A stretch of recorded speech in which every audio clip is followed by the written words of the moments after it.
अस्सलाम वालेकुम, मेरा नाम शहजाद है और मैं आज टेंसेस में हेल्पिंग वर्ब का इस्तेमाल बताऊंगा। जैसे कि आप जानते हैं कि ज़माने तीन होते हैं, प्रेजेंट, पास्ट, फ्यूचर, और इनको मज़ीद चार हिस्सों में तकसीम करते हैं। पहला हिस्सा इंडिफिनेंट, दूसरा कंटिन्यूअस, तीसरा परफेक्ट और चौथा परफेक्ट कंटिन्यूअस। अब हम सबसे पहले मैं प्रेजेंट इंडिफिनेंट टेंस में हेल्पिंग वर्ब बताऊंगा।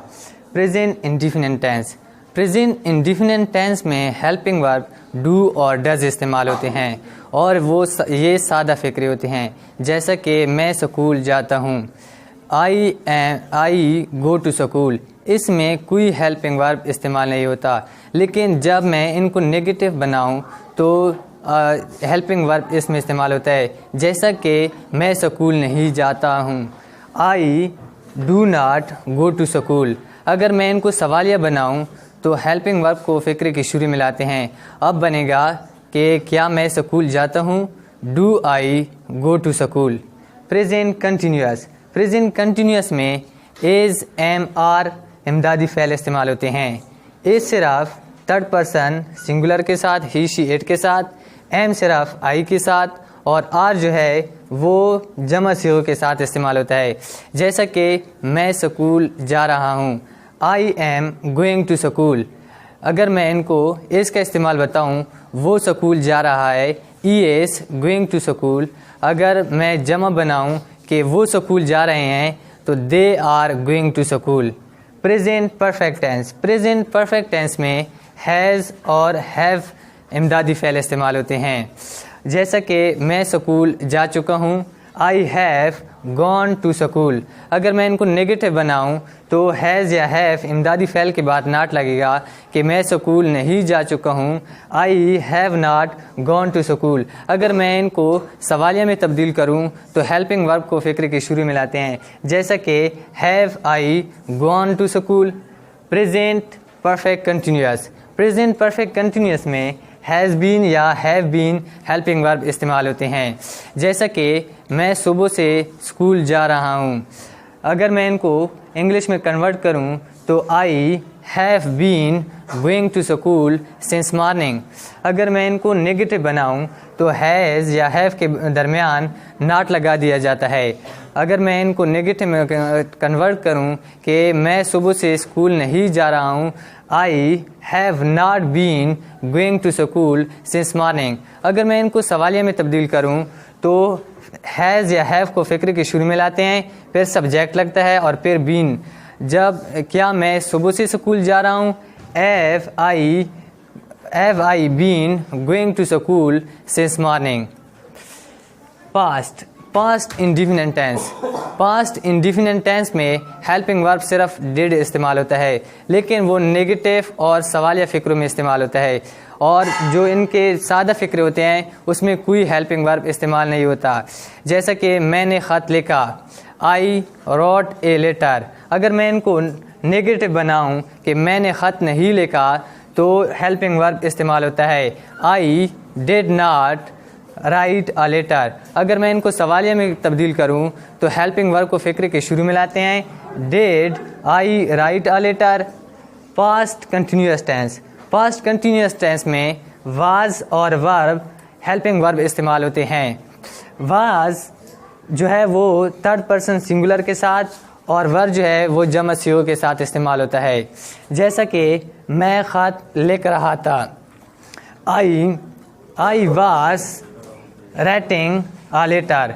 अगर मैं इनको सवालिया फ़िक्र में कन्वर्ट करूँ तो was I writing a letter.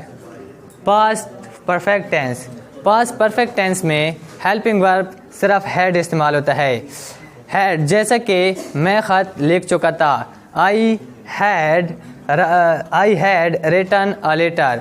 अगर मैं इनको नेगेटिव बनाऊँ तो हैड के बाद नॉट लगेगा कि मैं ख़त नहीं लिख चुका था, I had not writing a letter. अगर मैं सवालिया बनाऊँ तो हैड को फ़िक्र की शुरू में लाते हैं, फिर सब्जेक्ट लगता है, और जैसा कि क्या मैं ख़त लिख चुका था, had I writing a letter. Past perfect continuous, past perfect continuous में हेल्पिंग वर्ब हैड बीन इस्तेमाल होता है।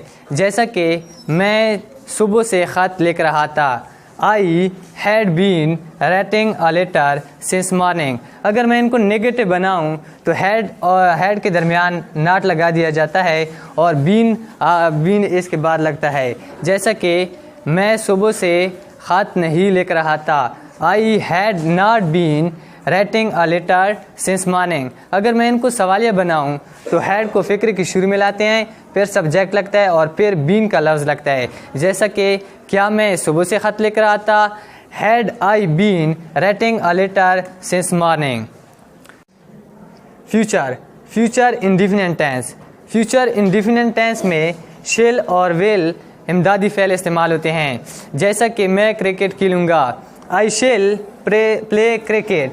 अगर मैं इनको नेगेटिव बनाऊं तो इमदादी फ़ेल के बाद नॉट लगता है, आई शिल नॉट प्ले क्रिकेट। अगर मैं इनको सवालिया बनाऊं तो इमदादी फ़ेल को फ़िक्र के शुरू में लाते हैं कि क्या मैं क्रिकेट खेलूँगा, I shall I play cricket. Future continuous tense. Future continuous tense में शिल बी या विल बी इमदादी फ़ेल इस्तेमाल होते हैं। जैसा कि मैं क्रिकेट खेल रहा हूँगा, आई शिल बी प्लेइंग क्रिकेट। अगर मैं इनको नेगेटिव बनाऊं तो शिल या विल के बाद नॉट लगता है और फिर बी का लफ्ज़ लगा दिया जाता है। जैसा कि मैं क्रिकेट नहीं खेलूँगा, I shall not be playing cricket. अगर मैं इनको सवालिया बनाऊं तो शिल या विल को फ़िक्र की शुरू में लाते हैं, फिर सब्जेक्ट लगता है और फिर बी का लफ्ज़ लगा दिया जाता है। जैसा कि क्या मैं क्रिकेट खेलूँगा, shall I be playing cricket. Future perfect tense. Future perfect tense में विल या शिल में से और हैज़ और हैव इमदादी फ़ेल इस्तेमाल होते हैं।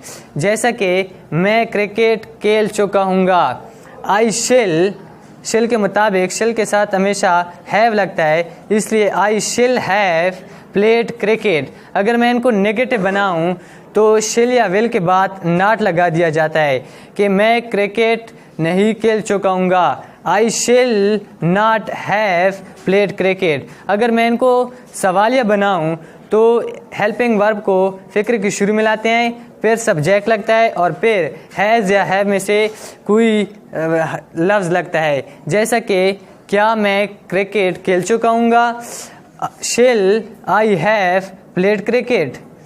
Future perfect continuous. Future perfect continuous में विल शिल, इसके बाद हैज़ हैव के साथ बीन का इजाफा कर दिया जाता है कि मैं सुबह से क्रिकेट खेल रहा हूँगा, I shall have been playing cricket since morning. अगर मैं इनको नेगेटिव बनाऊं तो शिल के बाद नॉट लगता है, फिर हैज़ या हैव बीन लगता है कि मैं सुबह से क्रिकेट नहीं खेल रहा हूँगा, I shall not have been playing cricket since morning. अगर मैं इनको नेगेटिव सवालिया बनाऊं तो शिल या विल को फ़िक्र के शुरू में लाते हैं, फिर सब्जेक्ट लगता है, फिर हैज़ या हैव में बीन लगते हैं। जैसा कि क्या मैं सुबह से क्रिकेट खेल रहा हूँगा, shall I have been playing cricket since morning.